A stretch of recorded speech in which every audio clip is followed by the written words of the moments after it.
Yeah, so the show is about the making of The Godfather, and it's told from the perspective from Al Ruddy's really kind of perspective and stories. There was a ton of research that went into this thing.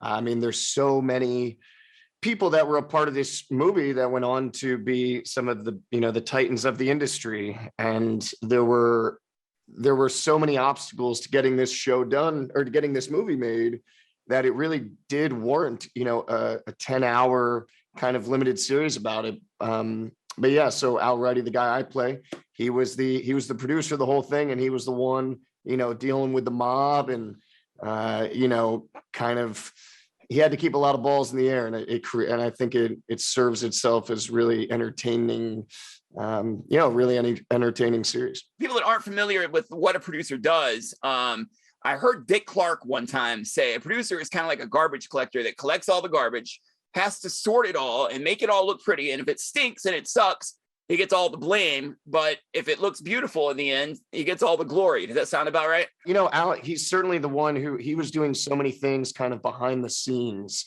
to keep everything afloat. They're running out of money. He had to figure that out. They didn't want certain actors in the show, in the movie, so he had to figure that out. The mob was trying to shut him down, all these different things, and so that's what Al was doing.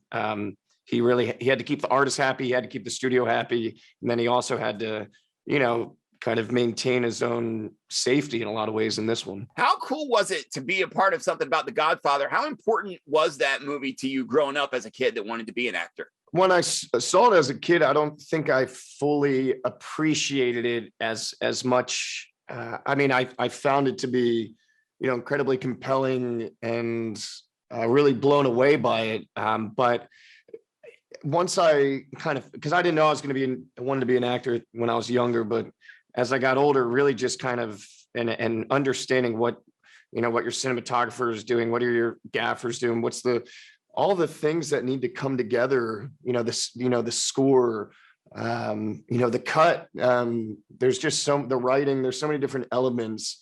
And the older I've gotten, the more I've really appreciated it for the masterpiece that it is. The OHP Uncut Podcast with Kannon.